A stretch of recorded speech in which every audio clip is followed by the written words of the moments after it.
Welcome back to the theater, pal. Your friend, the neighborhood Master Chaos, back with you once again. I hope this video finds you happy, healthy, and well. Tonight, we are talking about Wes Craven's lost film, Summer of Fear, starring Linda Blair and directed by Wes Craven. This is a film I had no idea existed until maybe 2 weeks ago, and I'm so happy to own it now because now I feel I am complete when it comes to Wes Craven films. I knew about Deadly Blessing and Deadly Friend and things like that, but I didn't know Summer of Fear was ever in his oeuvre of films, and it wasn't until I checked Blu-ray.com that I discovered it existed. This film is his third film, to be precise. It came right after The Hills Have Eyes. As a matter of fact, The Hills Have Eyes is the film that got him this job. The producer on the commentary here talks about watching the film and being impressed with the work and hiring Wes to direct Summer of Fear, which is an NBC TV movie of all things. However, the cut on this Blu-ray is Wes's international cut because it was released in theaters internationally. So you're not getting the TV movie version of Summer of Fear, which I think was called Stranger in My House when it was a TV movie. You're getting the theatrical cut of this TV movie, which is quite a rare thing. I do mention the commentary track. The commentary track is very interesting because it features commentary with Wes Craven himself. How did they do that? I have no idea.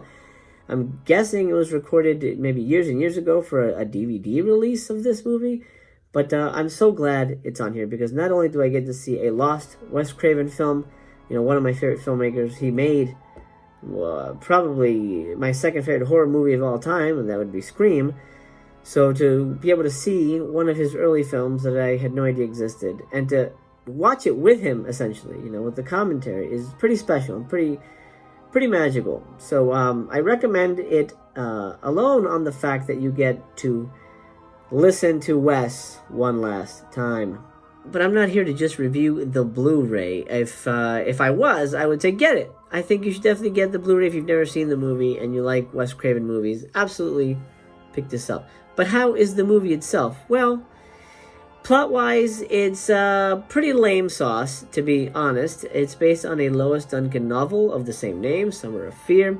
Lois Duncan is probably most well-known for her books. She does a lot of those kind of YA, teen, tween thrillers. She wrote the I Know What You Did Last Summer novel. She wrote Killing Mrs. Tingle. Those, I think, were adapted a little more muscularly than Summer of Fear was. But then again, I haven't read Summer of Fear, so I don't know 100%.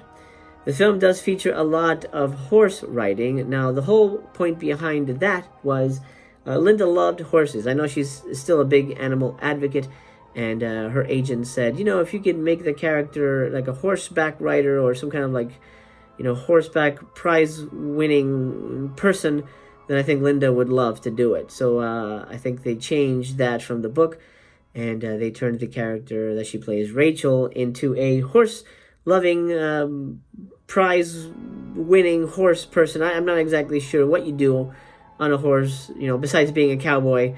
But I guess she does it for prize money or some kind of ribbons. I don't know.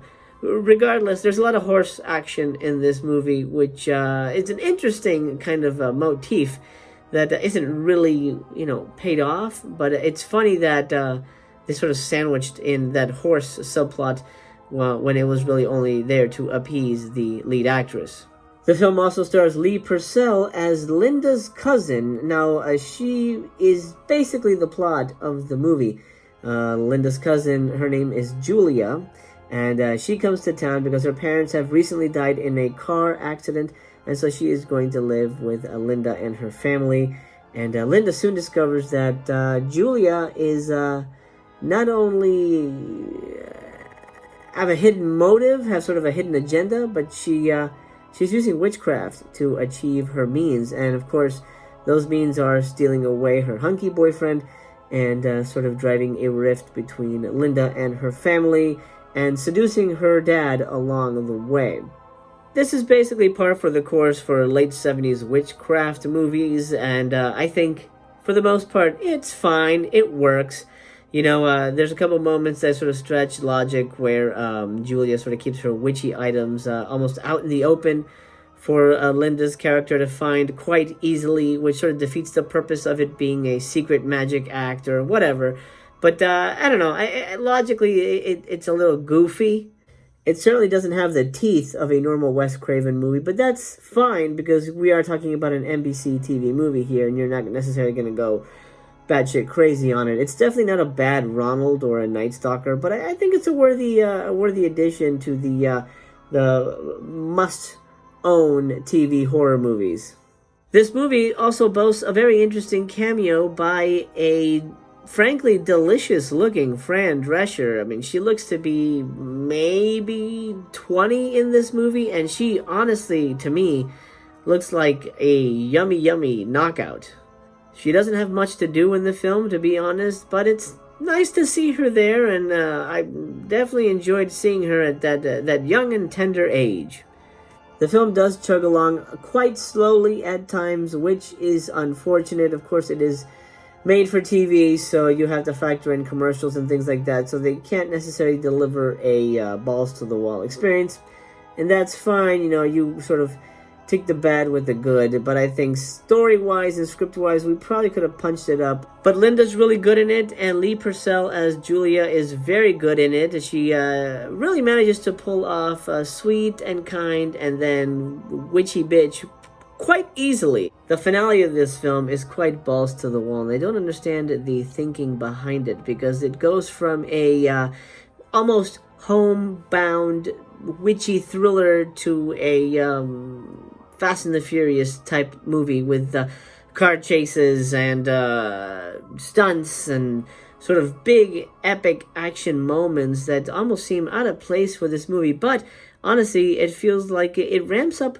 quite nicely, and it's sort of a welcome change to the pace that the movie has been setting. I think if it didn't have this kind of big muscular ending, I think a lot of us would have been sort of disappointed. So to a degree, I really enjoyed it. I do have to say it was kind of silly to see the Lee Purcell character Julia driving her car, and she had witch eyes. That just seems kind of goofy to me. There's a lot of elements in this that are goofy, but honestly, it can't be helped. I mean, what you're dealing with is a late 70s TV movie, limited budget, limited time. They're trying to do their best. Even Wes Craven back in the day could only do so much. I mean, obviously, this is his first studio movie, so he's trying to impress and please the bosses and things like that. So don't come into this movie expecting, Nightmare on Elm Street or Shocker for that reason, or Deadly Friend. Come in expecting something, I would say, closer to Deadly Blessing,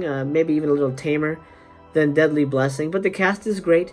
There's some really great scenes in this. There's a yummy-looking Fran Drescher in it, so that's 100% for me. This is the first TV movie I review on Master Chaos Theater, so I'm going to be very kind to this film. I guess not only, but the biggest reason is that it's a lost Wes Craven film to me, and I miss Wes, and I'm a big fan, so I'm going to give this movie overall 4 stars. That's mainly because I enjoyed the cast. Reiterating that I liked seeing a young Fran Drescher looking delicious. I thought Linda was great. She has a lot of hair in this movie. She has way too much hair in this movie. I don't know how the hell any human could have that much hair in this movie.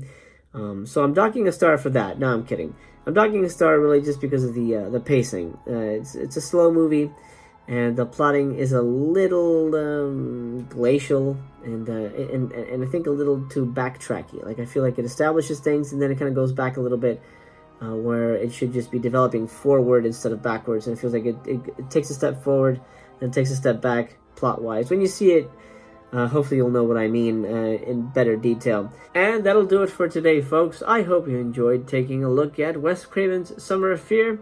The theater is about to close, so I wish you the best. I thank you for watching, and I hope you'll return for another installment of Master Chaos Theater.